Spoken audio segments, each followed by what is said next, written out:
All right, Coach, a great performance by your guys yesterday against Oklahoma State. They were coming in with one of the top offenses, top running back. What did you like when you saw on tape what you guys were able to do and effectively contain them? Biggest thing, we did a good job of fitting the run. The motions and the shifts and everything that they did not affect us as much as they did in the past. And our guys did a good job of tackling, good job of corralling the football. And the biggest thing, we did not create. There weren't many vertical seams for the running back to get downhill. So that was the most impressive thing, and just the effort also that the guys played with. Addison, this game almost seemed like a statement game for you guys. I mean, all season long, you guys have been kind of trying to fight your way back, when it comes to the defense. Did it feel that way? Was that something you guys talked about this week going into the Oklahoma State game? You wanted to kind of maybe make this your statement game, maybe? Yeah, and the one thing that we talked about is changing your identity. And your identity with this group of people may be different from with this other group of people. But at the end of the day, every Saturday you have an opportunity to go out there and change it. And yes, the season has not gone as you would want it to go thus far, but you have an opportunity on Saturday to go out there and make a statement, change that identity, change what people think about you. And our guys, they took the challenge and they went out and played well. Bowman started perfect on his first 7 passes. I think he finished in the 50% range. What did you tell your guys as he was going through that?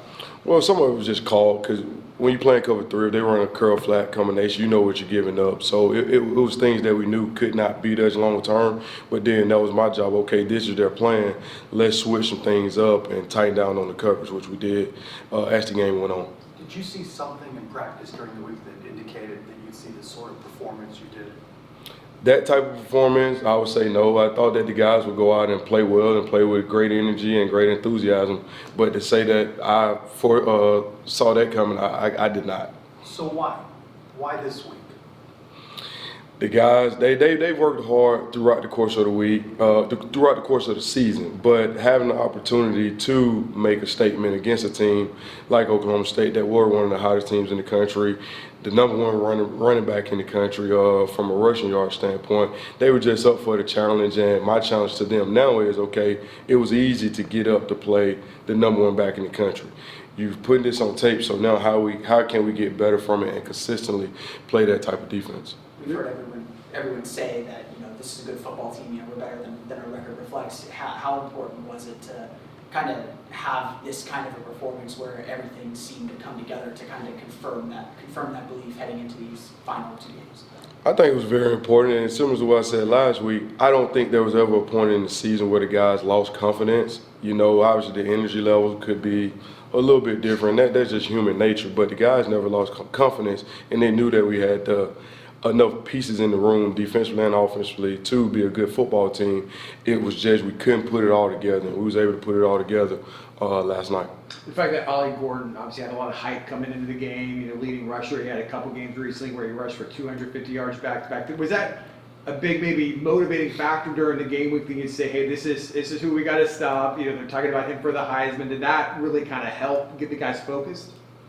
I believe it did, because all those guys are competitors, and so when you put something like that in front of them, it's not hard to get them motivated, to get them, amped up to be ready to go. And like I said, again, my challenge now is you put it on tape against a good football team. Now, what are you going to do moving forward? Who are we going to be moving forward? What is our identity going to be moving forward? Because we've shown that we can fit the run. We showed that we can tackle.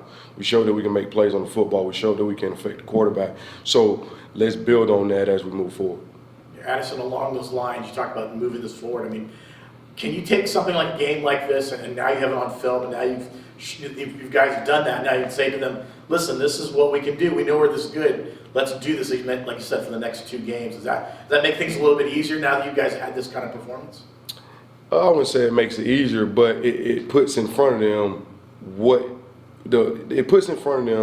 you are capable of. And so with that being put on tape yesterday, now this is what we're thriving for. But in order to get that, it goes back to your preparation. How did we get to that point on Saturday? And it started throughout the course of the week. And so that was the challenge to them after we watched the tape today and as we went on the practice field as well. Does it a game like that, you know, not that the standards are low, but does a game like that raise the standard of like, okay, now I've seen you guys play this way, how, you know, let's do that again, let's get better. Does it raise the standard at all? Like that? Yeah, anytime you show that you can go out and play well, now this is where the bar is. And if we go out, you know, next week or the week after that and play even better, that bar, it rises even more. So the better we play, that's the higher that the standard is. I don't think it should be anything less. It's been asked of players if the win at Cincinnati, snapping the 5-game losing streak, took some pressure off of them. What about for you? Do you feel like it took some pressure off of you to snap the losing streak, see a win? It was. I wouldn't say it took pressure off me. Because I'm really not a pressure packed guy. I know it's a lot that goes on in this profession, and I'm a pro about it. You know, whether we're doing good, whether we're doing bad, I get it, and I get the flack when we're doing bad. I get the too much praise when we do well. But I would say it was a relief to me just for our guys to see them have the opportunity to win a football game and know that, hey, we are a good football team. We can win football games after losing 5 in a row, because several of the guys had never lost 5 games in a row. That's not nothing that you really want to be a part of, but that was the biggest relief for me, just knowing that, hey, these guys have seen themselves win a football game. Now let's go prepare and let's go win another. As you look back and look at the different moments of the game, obviously the turnovers were huge. Were there a couple plays or turning points that you thought were really good plays for your defense? All the turnovers were big. The 4th down stops were huge as well. And then right before the half, I would say was a huge one. They came out of, I believe, 2 minutes and 10 seconds or so to start, and they hit us on a flat route for about 15, 20 yards. And so that could have got them in a pace mode where, okay, here we go, we're going to have to stop them in a 2-minute situation, and then we were able to get the pick on the next play. Jason did a great job getting his drop, tipping the ball, and then Damari Henderson was able to come down with it. So I think that was a huge point in the game, because we talk about the end of halves, the end of games, not allowing points. And so to be able to go in the half and not give up points right there was really big for us.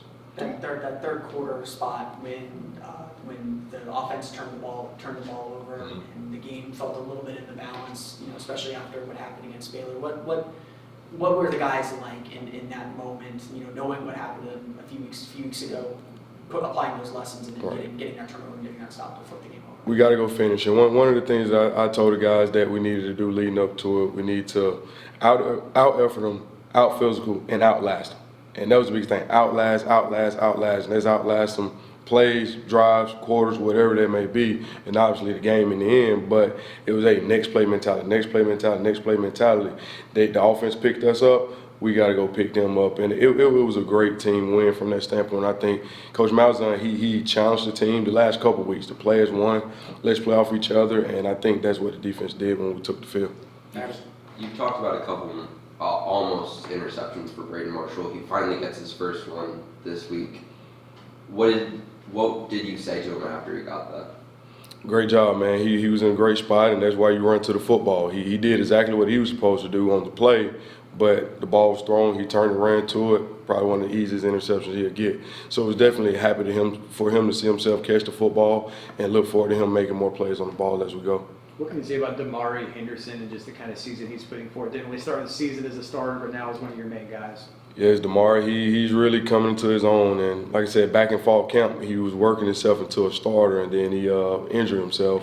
But he's come back, and he's hit the ground running. And the thing with Damari, every game is still kind of new to him because he's still young, and he hasn't played a whole lot of ball up until this season. But I think as the season goes and as his career goes, he has a chance to be a really, really good player. Addison, are you guys looking at, I mean, you're looking at each opponent each week, but you know, you're one win away from being bowl eligible. That opens up a door for more practices, more opportunities to get these guys on the practice field. How much of that kind of plays out going into this week with Texas Tech? I mean, do you think about the opportunity of let's get another one so we can be bowl eligible and kind of keep this going?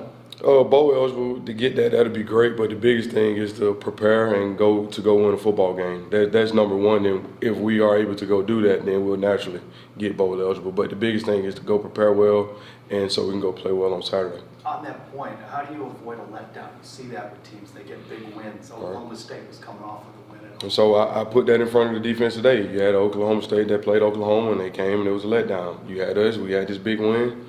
What are we going to do? And the biggest thing is college football is week to week. You know, last week you can be one of the worst teams in the country. This week you can be one of the best teams in the country. But what is that book about you? What is that chapter going to say this particular week? And so last week don't matter. We enjoyed it last night. We watched it today. We made the correction, and now we're on to Texas Tech. Nothing else matters other than that. That's the challenge for players, but what's the challenge for you and the coaches to keep them motivated and focused on the task at hand this week? For us as coaches, we're all professionals, so we're always on to the next. And for our guys, just making sure we're keeping our thumb down on them. Not that we let anything slide, but every little detail has to be on point this particular week. Just making sure the guys understand the sense of urgency, you know what I'm saying, that we need to prepare with as we get ready for Texas Tech, for it not to be a letdown. What do you see out of Texas Tech? I mean, I know you've only got a little bit limited amount of time, but what have you seen so far from that team? They're a good football team. Another good running back that we'll face. They have bigger guys on the outside. They have a slot receiver that's pretty good. Their O-line is massive. And so they're a team that, from watching, they want to run the football. They also have the ability to stack guys up on the outside and run different switch routes and now routes where we'll have to tackle in space. So it's going to be a huge challenge for us. Not having, I know Ricky Barber's been kind of banged up the entire season. Just not having him, how do you think your defensive line kind of absorbed that loss?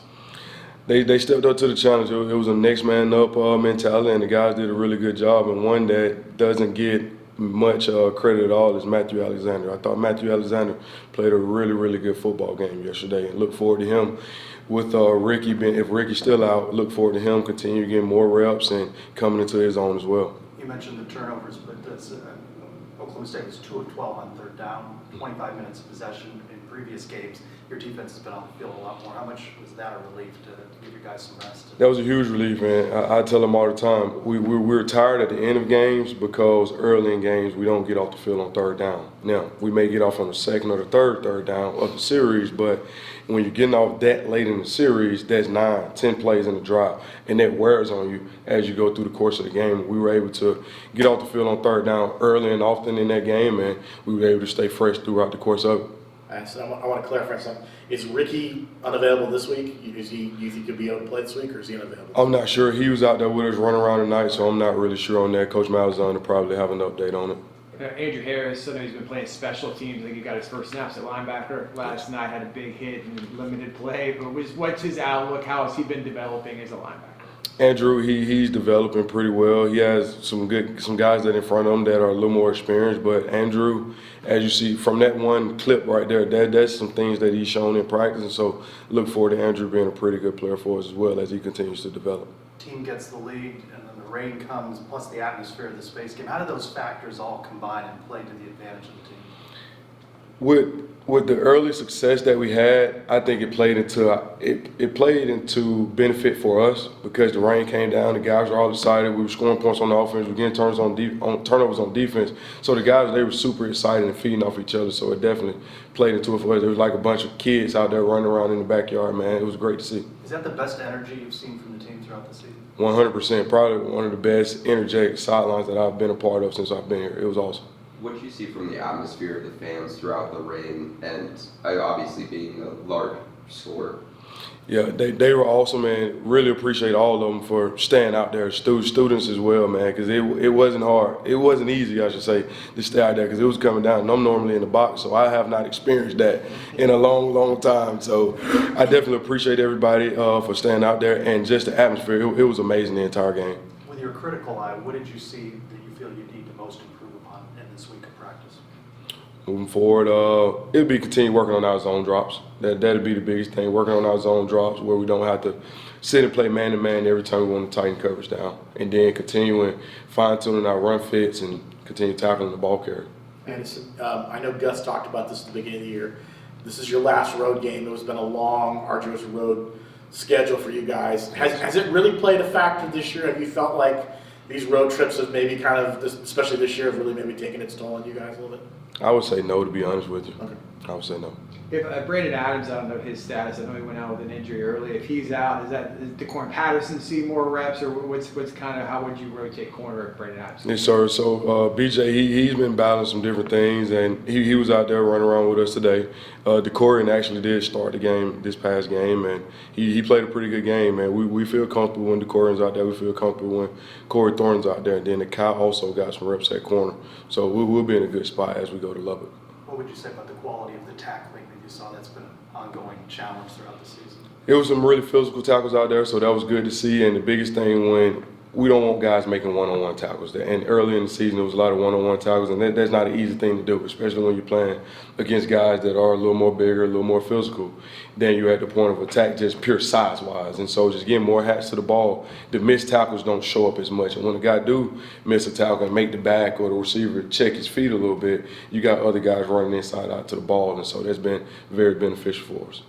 Coach Malzahn has said not many teams improve over the second half of the season. Why do you think this team is showing that level? Just the hunger that they have. They know that we had not performed up to the ability that we have. That we have not performed up to our capability. And as the seasons went, we've had a couple games that we've been able to win, and everybody wanted to finish this thing strong because, yeah, we'll go back and we'll talk about we could have, should have, would have did this at the beginning of the season. But if we can go and finish this thing strong as we know that we can, it'll be a good ending to a season. I'm not sure if you'd already gone back in the locker room immediately after the game, but I guess the students stormed the field. I think they let them with the, they told them, don't rush the field. We'll let you on a few minutes later so no one gets hurt. But have you ever been involved in a game like that when, students storm the field? I've been involved in a couple of them. It's an awesome thing, man. It's good to just see all those guys just be able to run on the field and have a good time, party, take pictures, all that good stuff. So it was awesome to see. Coaches and players have been saying that this team is better than what it showed. It's the team we saw Saturday in the win. Is this the team you expected to have this season?